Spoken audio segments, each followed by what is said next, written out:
तेरे जाप के बिना चले ये सांस किस तरह। मेरा कर्म तू ही जाने, क्या बुरा है क्या भला, तेरे रास्ते पे मैं तो आंख मूंद के चला। तेरे नाम की जोत ने सारा हर लिया तमस मेरा। नमो नमो जी शंकरा, भोलेनाथ शंकरा, जय त्रिलोकनाथ शंभु हे शिवाय शंकरा। ज्योतिष में श्रद्धा, आस्था और विश्वास रखने वाले सभी दर्शकों का मेरे इस YouTube चैनल ज्योतिष अटय ज्ञान सागर में आप सबका हार्दिक स्वागत करती हूँ। मेरे इस चैनल को सब्सक्राइब करिए, बेल आइकन के बटन को प्रेस करिए ताकि आने वाली सभी नोटिफिकेशन आपको मिलती रहें। वीडियो पसंद आने पर इसको लाइक और शेयर करना ना भूलें। वीडियो को देखने के लिए आप सभी का तहे दिल से शुक्रिया। आम जनमानस के बीच में सर्वाधिक चर्चित ग्रह के रूप में शनिदेव हैं। वैसे तो आम धारणा लोगों की यही है कि शनिदेव एक अशुभ ग्रह हैं, अशुभ फलदायक ग्रह होते हैं, जबकि शनिदेव देखा जाए तो व्यक्तियों के द्वारा किए हुए कर्मों के आधार पर ही उनको शुभ या अशुभ फल प्रदान करते हैं। शनिदेव व्यक्ति पर अपना प्रभाव स्थापित करते तो हैं, लेकिन चाहे अगर आप शुभ काम करेंगे तो आपको शुभ फल मिलेगा और अशुभ काम करेंगे तो आपको अशुभ फल मिलेगा। व्यक्ति जैसा कर्म करता है उसी के अनुरूप शनिदेव उनको फल प्रदान करते हैं। तो ये मानना गलत है कि जो शनिदेव हैं वो अशुभ ग्रह हैं। हाँ, ये जरूर है कि वो एक पाप ग्रह जरूर हैं, लेकिन शनिदेव अरिष्ट फल तभी प्रदान करेंगे जब आपके कार्य सही नहीं होंगे, गलत होंगे।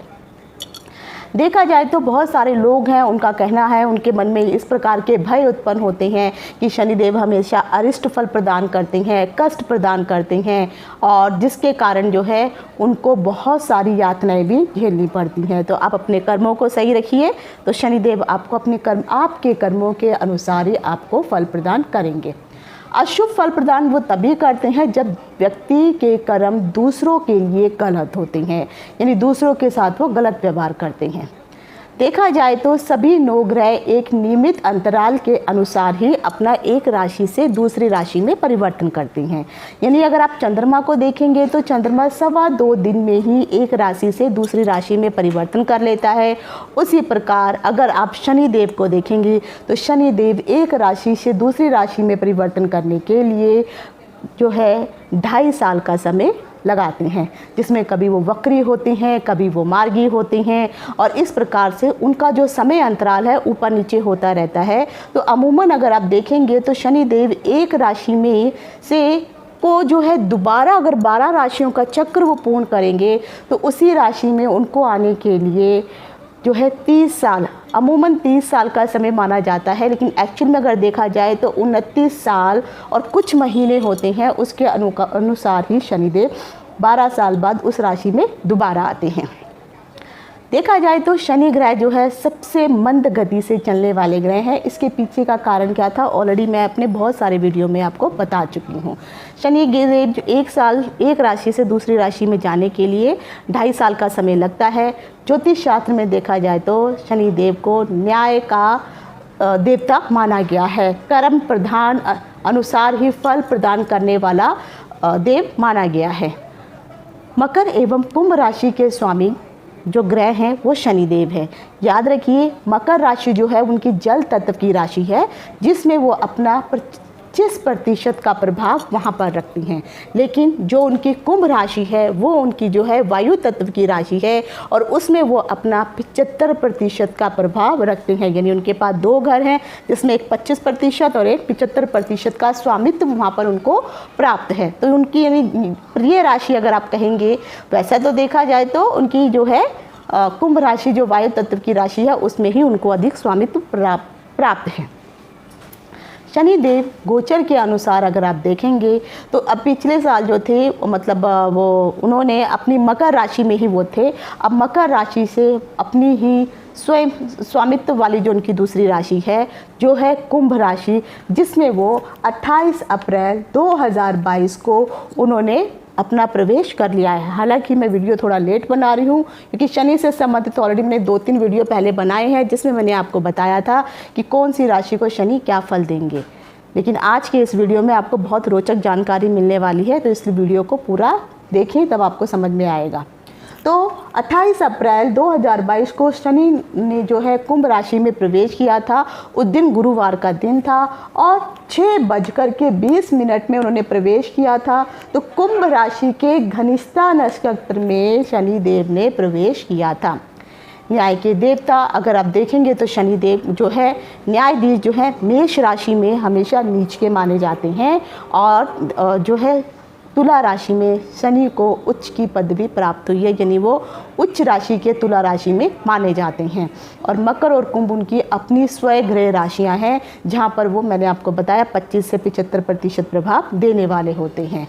शनि की नज़र हमेशा कहा जाता है कि स्थान हानि करे गुरु, और स्थान में जो शुभता बढ़ाने वाले हैं वो शनि होते हैं।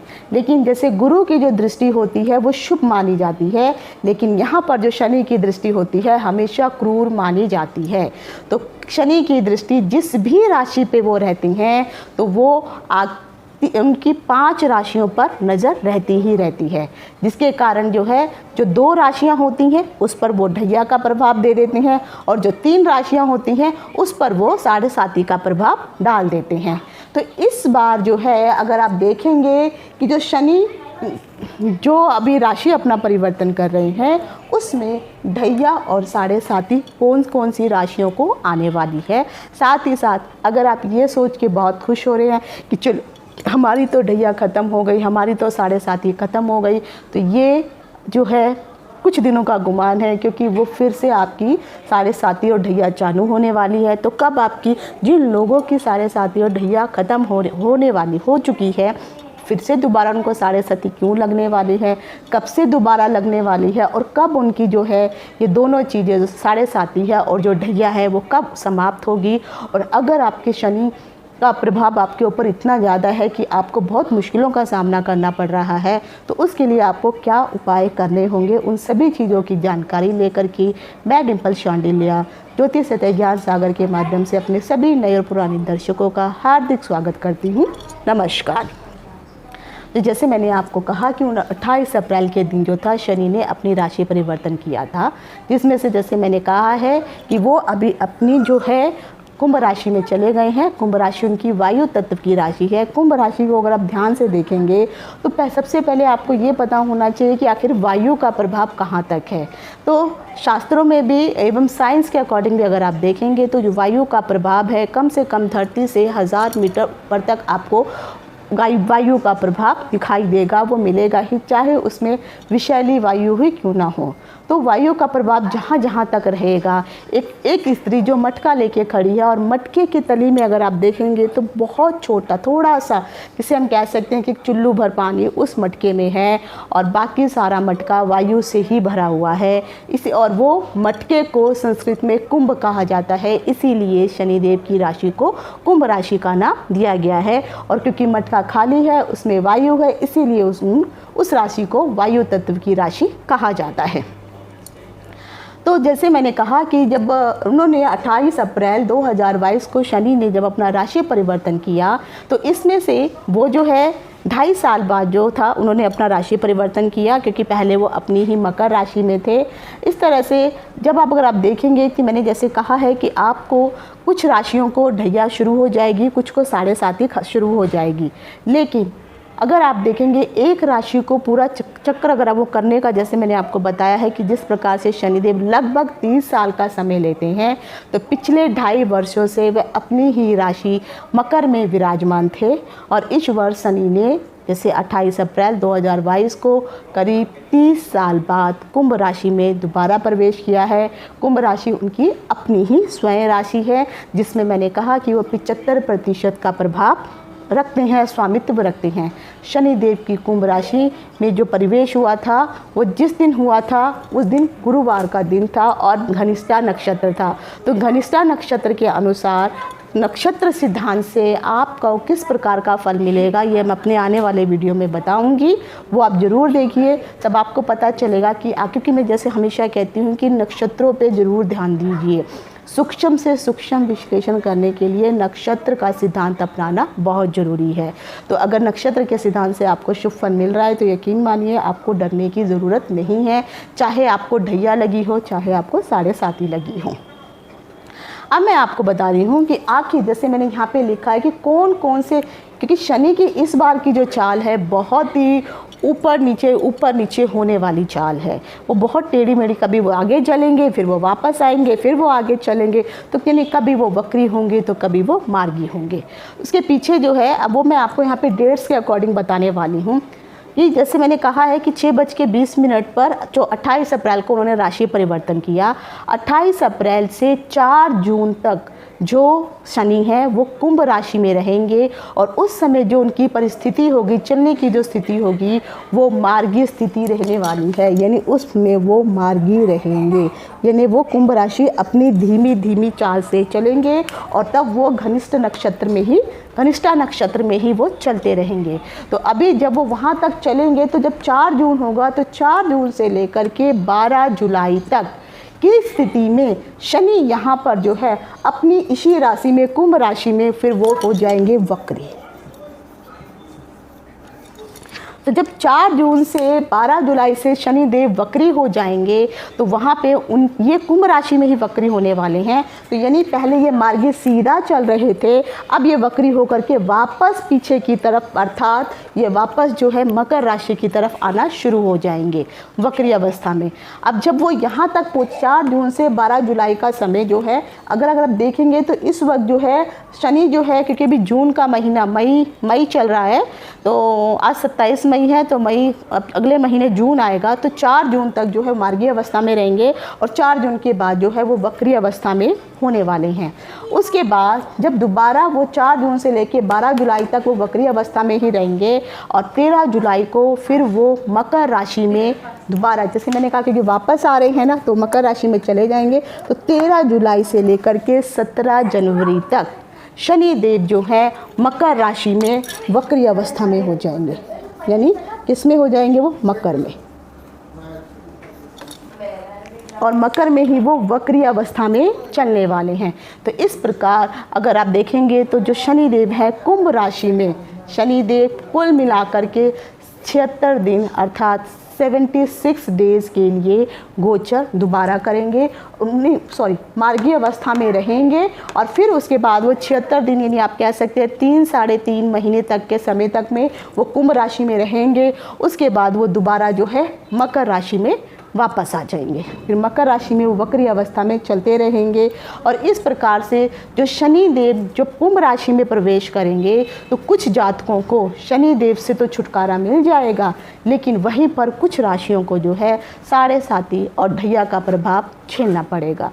शनिदेव मकर राशि में अपनी यात्रा को जब वो विराम देंगे, उस समय जब वो कुंभ राशि में प्रवेश करेंगे, तो जैसे ही शनिदेव जब कुंभ राशि में प्रवेश करेंगे तो शनि की जो 7.5 की और जो ढैया का अलग अलग चरण है वो दोबारा शुरू हो जाएगा।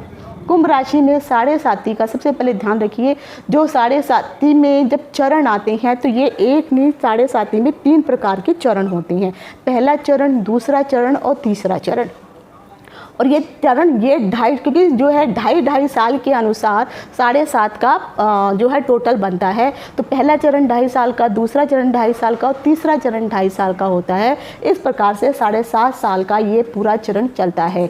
लेकिन शास्त्रों के अनुसार ये भी बताया गया है कि जब चरण होते हैं तो चरण के अनुसार ही आपको शुभ या अशुभ फल मिलता है। तो कौन से चरण शुभ फल देते हैं और कौन से चरण अशुभ, मैं अभी आगे आपको मैं बताऊंगी। तो इस वक्त अगर आप ध्यान देंगे कि जब शनि देव जो हैं कुंभ राशि में प्रवेश जैसे शनि देव अभी इस वक्त कुंभ राशि में प्रवेश कर चुकी हैं और इस वक्त कुंभ राशि में ही विराजमान है। तो कुंभ राशि में आने पर शनि देव जो हैं मकर, कुंभ और मीन, याद रखिए मकर, कुंभ और मीन राशि के जो लोग हैं उन लोगों को शनि की 7.5 का अलग अलग चरण शुरू होने वाला है। मकर, कुंभ, यहाँ मैंने धनु लिख दिया है,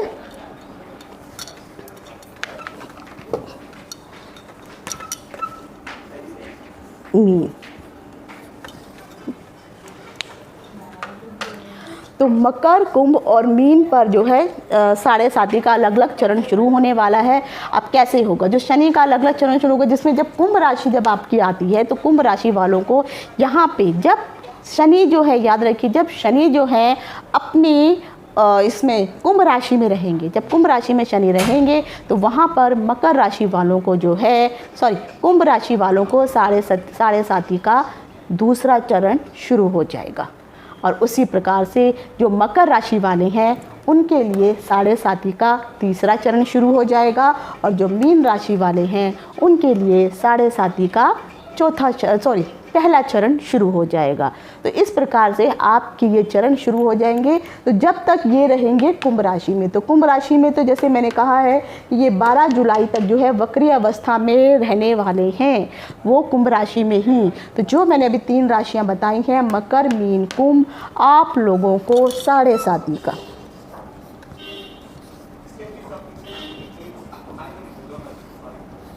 साढ़े साथी का समय शुरू हो रहा है, जिस पे मैंने आपको बताया है मकर को जो है तीसरा चरण, मीन को पहला चरण और कुंभ को जो है दूसरा चरण शुरू हो जाएगा। तो मैं यहाँ लिख रही हूँ कि मीन को पहला चरण, मकर को दूसरा और कुंभ को तीसरा चरण साढ़े साथी का शुरू हो जाएगा। उसके अलावा अगर आप कर्क और वृश्चिक राशि को भी देखते हैं तो वहाँ पर भी ढैया प्रारंभ हो जाएगी। और उस प्रकार से जब शनि अपना फिर से राशि परिवर्तन करेंगे तो वहाँ पर जो धनु राशि है उसकी जो साढ़े साथी का जो समय है, और मिथुन और तुला वालों को जो शनि का जो ढैया है वो वहाँ पर समाप्त हो जाएगी। तो ये जो है जब वो यहाँ पर रहेंगे, कुंभ राशि में रहेंगे, तो आपकी ये परिस्थिति बनने वाली है। लेकिन जब वो मकर राशि में रहेंगे वहाँ पर फिर आपकी, क्योंकि वो 13 जुलाई से 17 जनवरी तक जो है वो दोबारा मकर राशि में आ जाएंगे। तो जिसके कारण क्या होगा, इनके जीवन में जिन जीरो मैंने अभी बताया है, जिनको साढ़े साथी है, जिनकी ढैया शुरू हो गई है, उनके लोग जीवन में जो है ज़रूर कठिनाइयों का समय आ सकता है, परेशानियां भी हो सकती हैं, मुश्किलों का सामना भी करना पड़ सकता है। लेकिन सबसे मेन है कि आपकी कुंडली में, आपके बर्थ चार्ट में शनि कौन सी जगह पर बैठा हुआ है, तो उसके अनुसार जो है आपको फल मिलेगा। और जब ये शनि जो है वापस जो है जब मकर राशि में आएंगे, तो जिन लोगों को जैसे मैंने कहा है जिनकी साढ़े साथी खत्म हो जाएगी, और जैसे ये है मकर, मीन, कुंभ, इनकी साढ़े साथी खत्म हो जाएगी, मिथुन और तुला इनकी ढैया समाप्त हो जाएगी। तो जब ये वापस इसमें आ जाएंगे कुंभ राशि में, मकर से कुंभ में आएंगे, तब जाकर के इनकी जो परिस्थितियां हैं, जो अभी तक जो मुश्किलों का सामना करना पड़ रहा है, ये धीरे धीरे जो है ये आपकी समाप्त होनी शुरू हो जाएंगी। अगर आप देखेंगे तो शनि के इस परिवर्तन के कारण कुछ राशियों पर तो बहुत ही ज़्यादा सकारात्मक शुभता भरा प्रभाव दिखने वाला है, जैसे मेष राशि, तुला राशि, वृष राशि और धनु राशि। इन राशि के जातकों पर अगर आप देखेंगे तो शनि जब कुंभ राशि में रहने वाले हैं तो बहुत ही अधिक शुभ फल देने वाले हैं। सभी तरह के जो भी आपके रुके हुए काम होंगे वो सारे जो है दोबारा से सारे रुके हुए काम जो है वो संपूर्ण हो जाएंगे। नौकरी में आपको प्रमोशन हो सकता है, आपको तरक्की हो सकती है, वृद्धि हो सकती है, आपके परिवार में फिर से खुशियों की लहर दौड़ पाएगी। लेकिन शनि का संपूर्ण गोचर को अगर आप, जैसे मैंने कहा कि ध्यान से अगर आप देखेंगे तो पता चलता है कि कुंभ राशि में जब शनि दोबारा प्रवेश करेंगे तो वहीं पर जाकर के मिथुन और तुला वालों को जो है यहाँ पे ढैया से मुक्ति मिल जाएगी, और ये एकदम 100% सत्य है। लेकिन शनि की वक्री अवस्था में जब वो मकर राशि में दोबारा से यहाँ पर 13 जुलाई से लेकर के 17 जुलाई तक जब वो दोबारा से वक्री अवस्था में मकर राशि में जाएंगे, अभी जो है मार्गी और वक्री अवस्था में 12 जुलाई तक रहे हैं, तो तब तक तो अगर देखा जाए तो आपको जो शनि, जैसे मैंने आपको कहा है,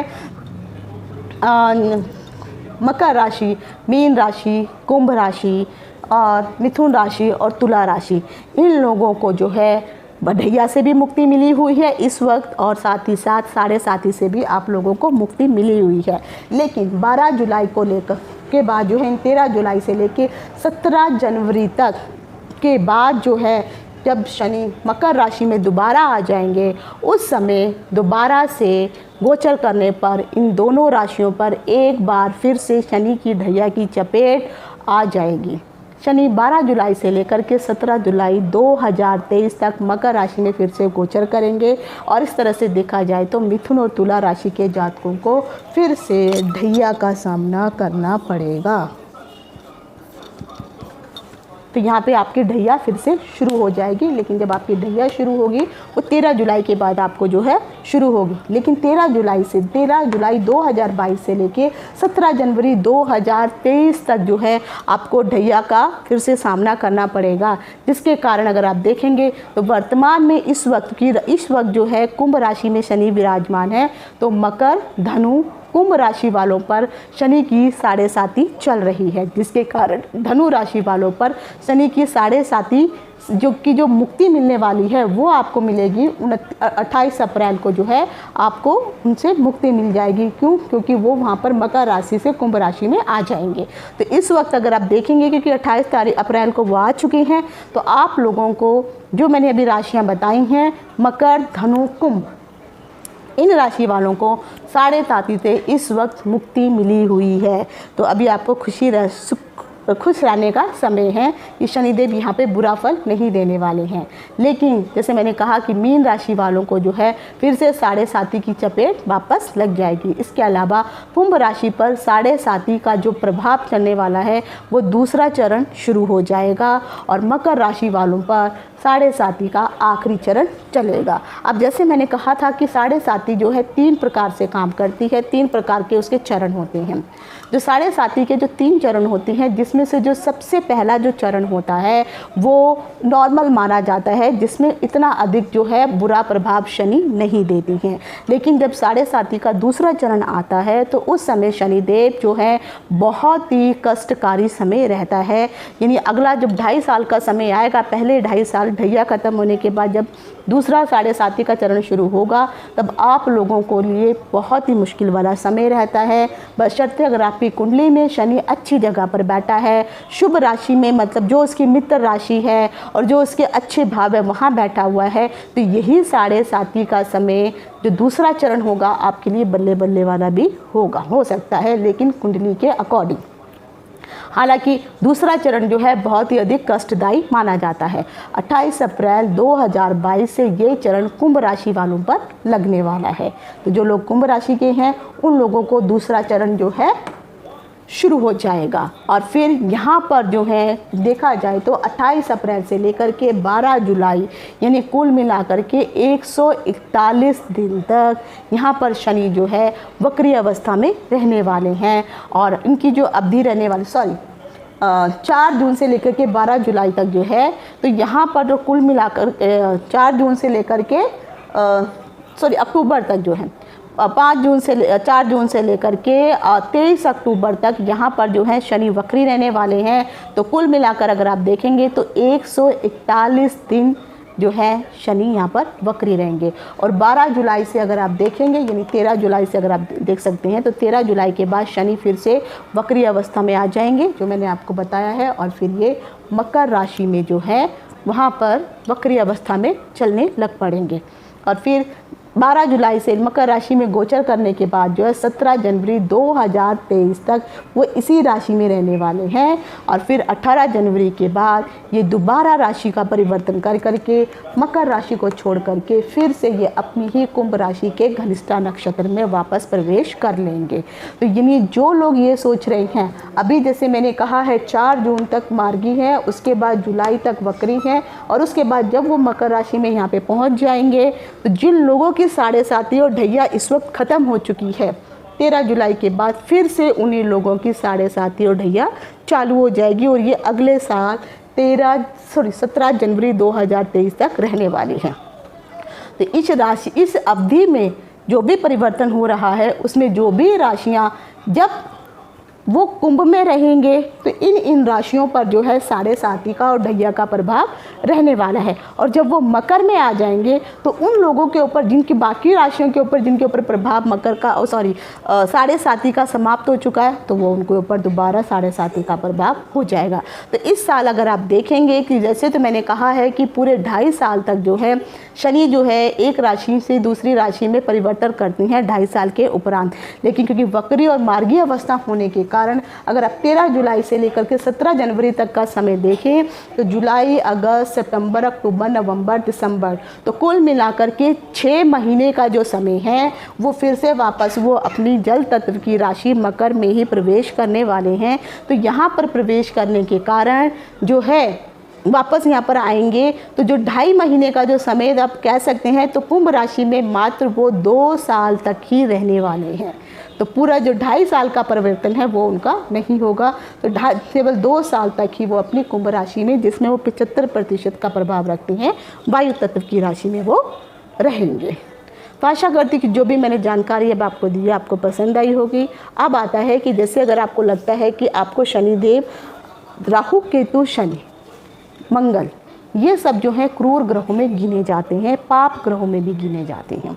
अगर कहा, शास्त्रों में यहाँ तक कहा गया है कि जब शनि देव दुख देने पर आते हैं तो इंसान को इतना अधिक दुख देते हैं, इतना अधिक दुख देते हैं, लेकिन ये याद रखिए, लेकिन जब वो व्यक्ति जो इतनी दुखी अवस्था में, क्योंकि अगर आपका शनि बहुत अधिक खराब है तो ऐसे लोगों को पैरालिसिस हो जाता है, लकवे तक की बीमारी हो जाती है, उनको नसों में प्रॉब्लम आनी शुरू हो जाती है, उनकी नसें काम नहीं करती हैं, ये उनको प्रॉब्लम हो जाती है। जिन लोगों का शनि नीच का है, या जिन लोगों का शनि मेष राशि में बैठा हुआ है, याद रखिए कि शनि का जो पूरा जो 2 चक्र है, क्योंकि शास्त्रों में ये कहा गया है प्रत्येक व्यक्ति तो कम से कम शनि के 2 चक्र तो हमेशा पार करता है। अगर आप 30 साल का एवरेज लगा के चलेंगे तो 60 साल तो अमूमन एक व्यक्ति जो है शनि के 2 चक्रों को, क्योंकि चक्रों को वो पार कर ही लेगा। तो जब भी उस तरह से वो चक्र पार करता है, और उस शनि जो है अगर जिस राशि में वो पैदाइशी में बैठा हुआ है और उस राशि में वो दोबारा आता है, अगर वो शुभ प्रभाव में बैठी हुई राशि है, वहाँ पर अगर शनि वहाँ पर आकर के दोबारा आएगा तो यकीन मानिए आपको वो शुभ फल ही देगा। क्योंकि अगर शनि बहुत शुभ होता है तो वहाँ पर लोगों के वारे न्यारे कर देता है, लोगों को ऊंचाइयों पे पहुँचा देता है। लेकिन वही शनि अगर आपकी खराब परिस्थिति में, यानी भाव में बैठा है आपकी पैदाइश के ग्रहों के अनुसार, तो वही शनि आपको ऊपर से नीचे लेके आने में बिल्कुल भी समय नहीं लगाएगा।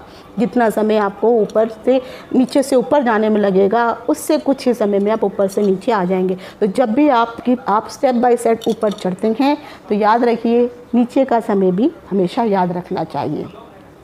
तो जिन भी लोगों का शनि सही नहीं है, जैसे मैंने कहा कि शनि अगर आपका बुरी स्थिति में है, आपको शुभ फल नहीं दे रहा है, ये बात ज़रूर है शास्त्र में कही गई है कि शनि जब बुरा फल देने पे आता है तो वो ज़रूर आपको बुरा फल देता है, लेकिन अंत समय में वो आपकी अंतर आत्मा जो भी है उसको वो पवित्र कर देता है। यानी जब आपकी मृत्यु होती है, जिस भी व्यक्ति की मृत्यु होती है और वो शनि की परिस्थितियों में इतना ज़्यादा दुख कष्ट देने के बाद होती है, तो यकीन मानिए उसका जो आगे आने वाला जो जन्म है, वहाँ पर जो उसकी आत्मा होगी वो इस जन्म में ही सारे इतने दुख झेल चुकी होगी कि वो पवित्र होकर के ही आगे ईश्वर के पास जाती है।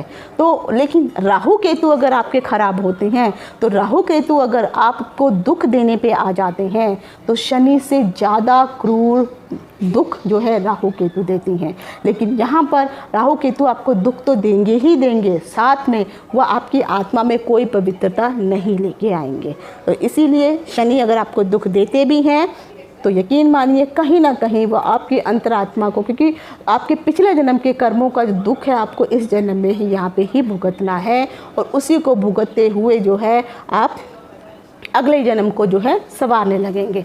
एक चीज़ का ये भी ध्यान रखिए, अगर आपकी कुंडली में शनि शुभ अवस्था में नहीं है तो शनि से संबंधित जो भी आपको उपाय पसंद है, चाहे आप शनिवार जाकर के संध्या के समय, क्योंकि शनि जो है रात्रि बली है, शाम का रात्रि का ग्रह है, तो संध्या के समय आप किसी भी मंदिर में जाकर के शनि का जो टेम्पल होता है, जो स्टैचू है या मूर्ति है, वहाँ पर आप सरसों का तेल, हालांकि देखा जाए तो सभी जितने भी प्रकार के तेल है सभी पर शनि का ही स्वामित्व है, लेकिन जो सबसे प्रिय है वो मस्टर्ड ऑयल है, सरसों का तेल है। तो आप अपने घर से एक छोटा सा कप, एक प्लास्टिक का एक कप ले लीजिए, या कोई भी अगर बर्तन अगर आप लेके जाते हैं तो याद रखिए वो बर्तन आप दोबारा उस मंदिर से वापस अपने घर नहीं लेके आ सकते हैं। तो इसीलिए अगर आप शनि से संबंधित उपाय करना चाहते हैं तो आप एक छोटा सा जो है प्लास्टिक का जो टी बैग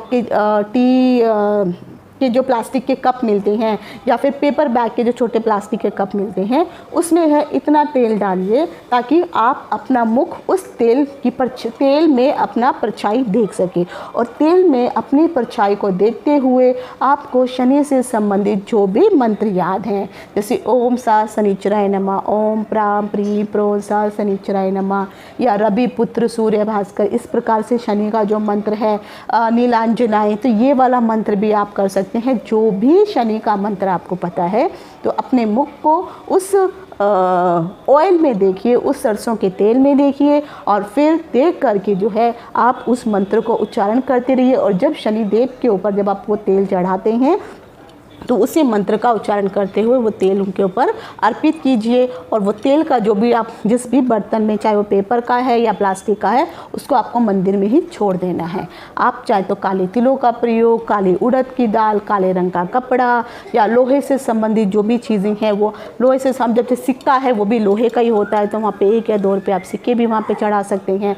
साथ ही साथ जितने भी गरीब लोग हैं उनको जो है दान दीजिए, चाहे काली चीज़ों का दान दीजिए और कुछ पैसों का दान दीजिए। तो इस प्रकार से ये आपको करना है। और शनि से जुड़े हुए जो भी आपको उपाय अगर आपको ईजी लगते हैं उनको आप ज़रूर करिए। कई लोगों को जो है शनि के बुरे प्रभाव को मिटाने के लिए लोहे का छल्ला पहनने को कहा जाता है, लेकिन यकीन मानिए लोहे का छल्ला वही आपके लिए प्रभावकारी होता है जो या तो घोड़े की नाल का, यानी जो काला घोड़ा होता है उसके पैरों के नीचे एक नाल लोहे की जो है एक इस तरह से एक नाल लगाई जाती है, और जब उस नाल के सपोर्ट से जो है वो घोड़ा चलता है, तो जब वो नाल घिस जाती है तो उस नाल को निकाल लिया जाता है और उस नाल को मेल्ट करके ही छल्ला बनाया जाता है। और ये जो आपकी जो बड़ी फिंगर है इसमें वो छल्ला पहनने को कहा जाता है। लेकिन मार्केट में आम प्रकार के कई छल्ले मिलते हैं, वो आपको उतना शुभ फल नहीं देते हैं, ये यकीन मानिए।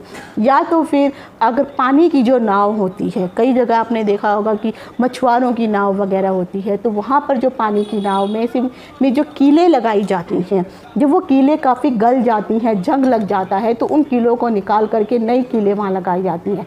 तो जो पुरानी नाव से निकाली हुई जो पुरानी वाली कीलें हैं, उन कीलों को भी आप मेल्ट करके अपने लिए अंगूठी या छल्ला बनवा सकते हैं। और यकीन मानिए वो छल्ला आपके लिए, एक तो घोड़े की नाल का छल्ला, दूसरा आपको पानी की नाव में से जो निकली हुई कीलें हैं उनका छल्ला अगर आप बना के पहनते हैं तो वो ज़्यादा अधिक शुभ फल देगा, ज़्यादा अधिक प्रभाव देगा, बशर्ते अगर आप नॉर्मल लोहे का छल्ला पहनते हैं।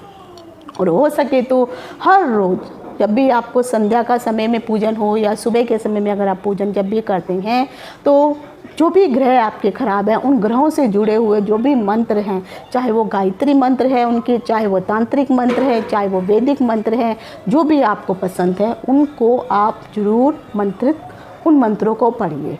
हो सके तो, क्योंकि कहा गया है 9 ग्रह हैं, 27 नक्षत्र हैं, 27 × 9 करो तो 108 बनते हैं।